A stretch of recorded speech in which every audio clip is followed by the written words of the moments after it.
Hey guys, so I'm here with Hilary Doyle, and we're going to be talking about a few of the German vehicles here at the collection, at the National Armor Cavalry Collection here in Fort Benning, Georgia.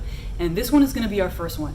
It has an awesome story, and we're going to talk about how it fit into the war, how well it worked, and some of its background, and then some of its design features. So why don't you start off with an introduction of what we got behind us here? Okay, we've got a leichte Panzerspähwagen, which is a observation vehicle, and it's a version for FU, which is Funk, the German for radio. And this is a radio car. Now this car was part of a team of these four-wheeled armoured cars that did reconnaissance. This was the communications link back to headquarters, and it supported 3 scout cars which were just running around trying to find out what the enemy were up to, and they would signal back to this car with flags. How many of these were in a team? It started off, the original concept was 3 scout cars, 1 of these, and 1 with the 2-centimeter gun, which was the protection vehicle for that reconnaissance unit, and that's how they worked. The 2-centimeter gun provided anti-aircraft protection and ground fire protection. These guys were meant to stay out of trouble with their radios, and the guys in the scout cars ran around. Now the scout car was they each have a number which designates them. This is a 223, Sd.Kfz.223. The armor protection vehicle is an Sd.Kfz.222 with the 2-centimeter gun, and the scout cars were Sd.Kfz.221. And the 221s look the same in photographs, but they're actually a much smaller vehicle than this. They're much narrower and have more than a ton less weight in them. So that's how they were, in theory, supposed to be more mobile. This vehicle had 2 radio sets. It had a receiver and a sender, as the Germans called it, for transmitting.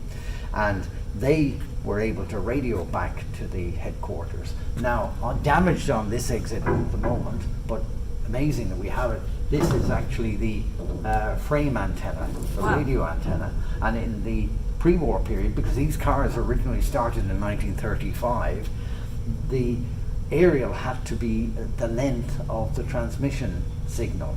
So they got this by having it circling the car, and they could raise it up and down with this and they would raise it up. And then if they were in a particularly long distance situation, they actually had a series of poles which were a mast that they would stick up 5 meters, so 5.5 yards up into the sky, and a star antenna on the top of that to signal back to headquarters. And that's the concept of these cars. Now, of course, over time, many changes occurred, and the scout cars were eventually deemed to be not so effective because they only had a machine gun, and they weren't capable of doing the job that they were supposed to. So more and more the vehicle, the 222, which was the one with the 2-centimeter gun, became the scout car as well.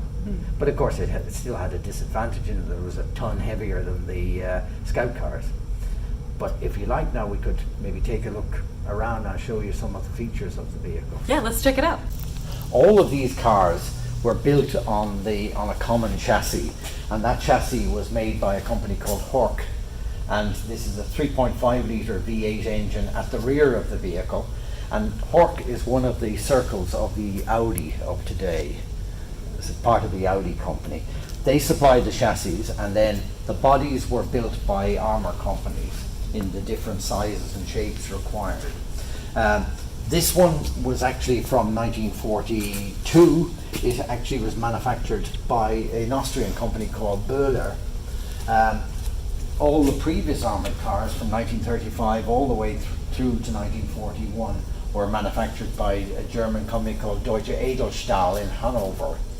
Features of this are common. They had this type of door that the Russians copied in their armoured cars, because it falls down and the guy can roll out from either side.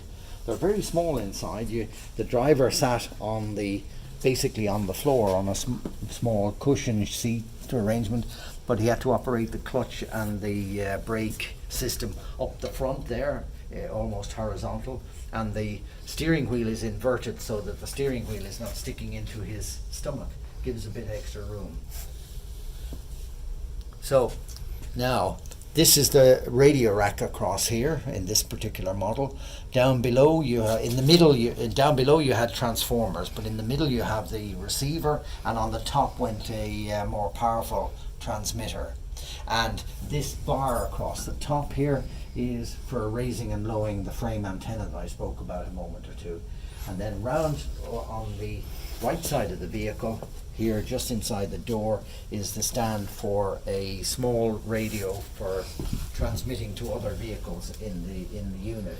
Because again, as I said, this is 1941-42 period, and they had started to put radios into the vehicles, and they weren't as dependent on flags as they had been.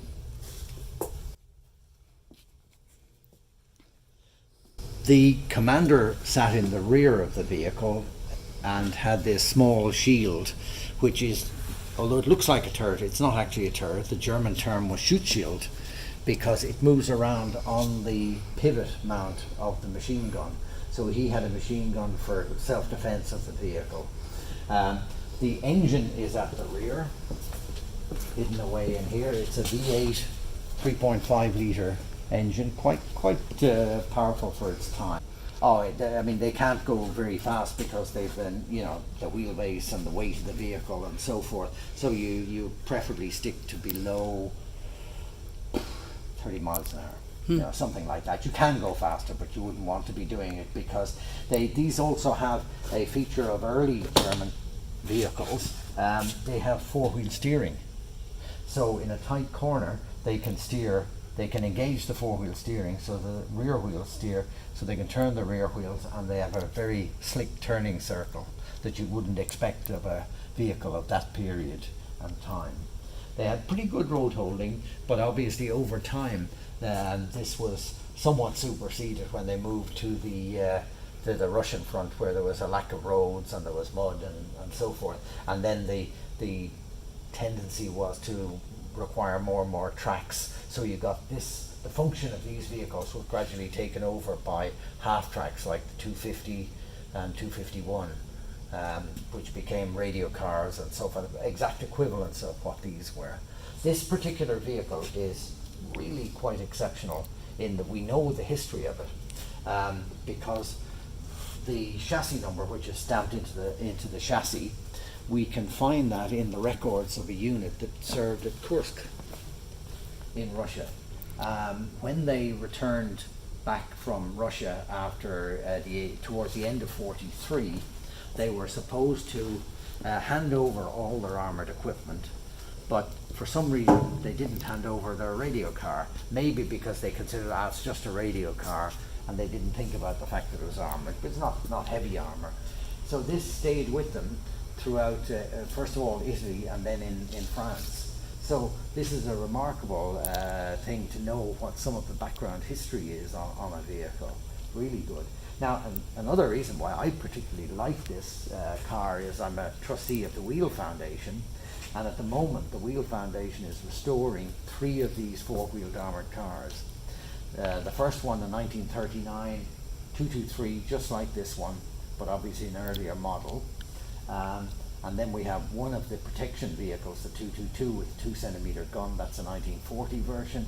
And then finally, we have a 1943 261, which is just a pure radio car with no little turret, no machine gun, just they managed to get an extra crewman in, get extra radio sets in, and use it just for the radio side of things.